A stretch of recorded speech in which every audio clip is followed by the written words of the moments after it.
जब तुम्हारा मन अंदर से संसार की तरफ आकर्षित होना बंद हो जाए, संसार की तरफ मन ही न लगे, बिल्कुल उदासी आ जाए, संसार की चीज़ों में कोई इच्छा न रहे, जब तुम्हारा मन उदास होने लगे, ये मन दुखी होने लगे, ये मन जब आपका एकांत होने लगे, ये मन बिल्कुल से मरने लगे,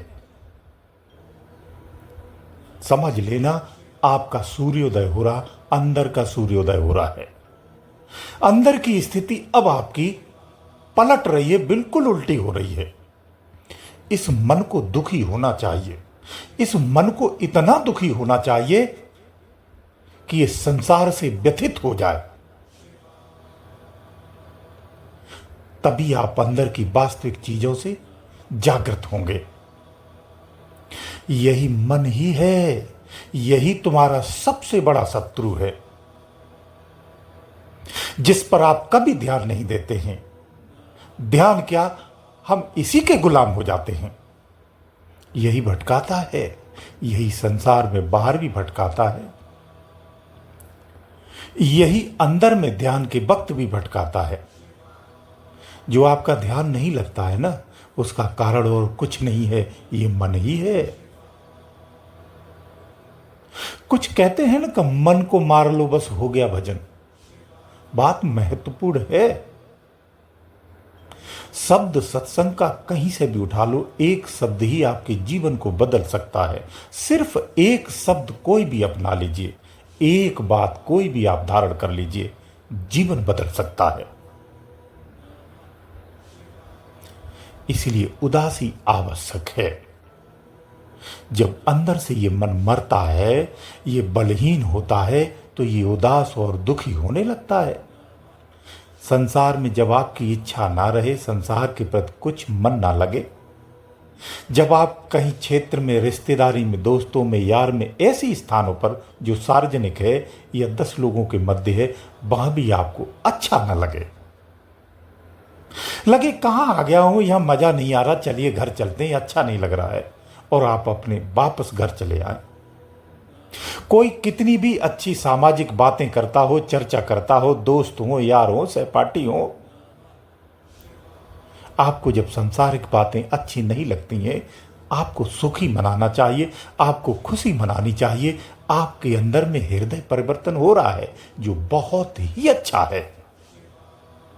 यही तो चाहिए। कामी, भोगी, संसारी, संसारिक चित्तवृत्तियों में जीने वाला व्यक्ति अगर वो एकांत हो जाएगा तो दुखी होगा। वहीं अगर योगी एकांत में आनंद महसूस करने लगे, समझ लेना आपकी भीतर की शक्तियां जागृत हो गई हैं, आपके भीतर की एनर्जी आपसे मिल गई है, या आपकी उनसे मित्रता हो रही है। आप दूसरी दुनिया के संपर्क में जा चुके हैं या जा रहे हैं,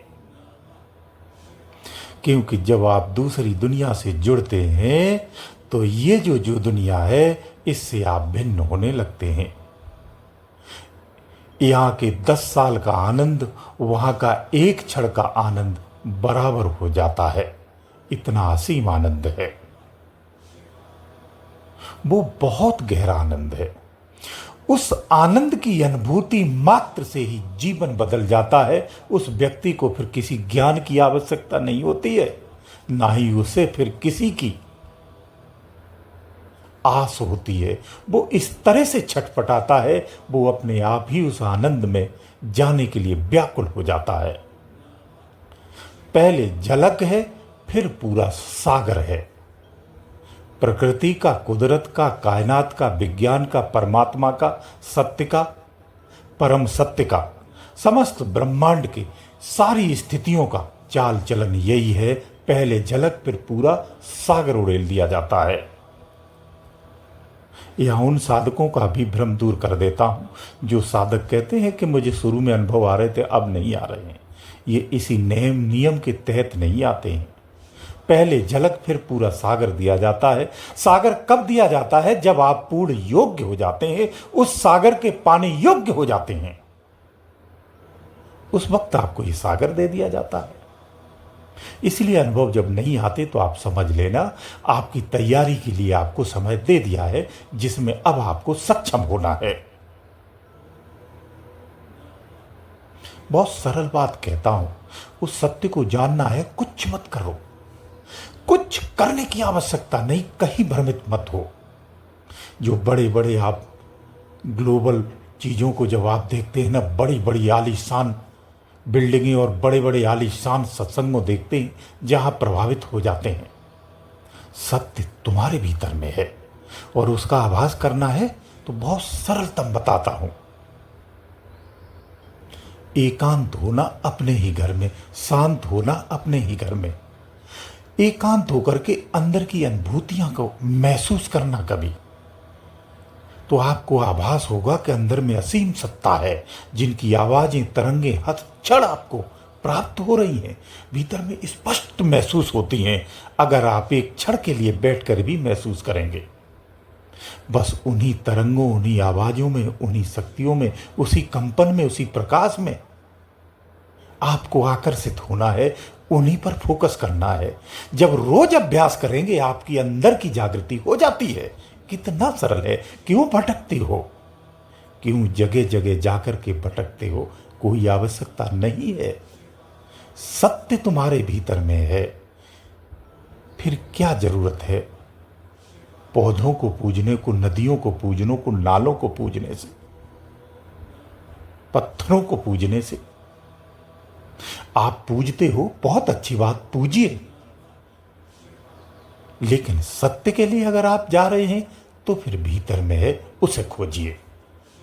उसमें ना तो किराया भाड़ा खर्च करना है, ना आपको कहीं सफर करना है, नहीं परिक्रमा देना है, नहीं अगरबत्ती लगानी है, न धूप बत्ती लगानी है, कोई नियम टेम नहीं करना है, कुछ नहीं करना है। मात्र अनुभूति का विषय है। खुद में ही खुद को आप महसूस करने लगेंगे अगर थोड़ा सा भी ध्यान देते हैं। यही सत्य है। बस इतना कहता हूं, सागर में अगर डूबना है तो तैरना नहीं, सागर में घुसना सीखो। सुते से डूब जाओगे। डूबने में ही आनंद है, तभी आपकी सूरत जागृत होती है। गुरुदेव दयालु।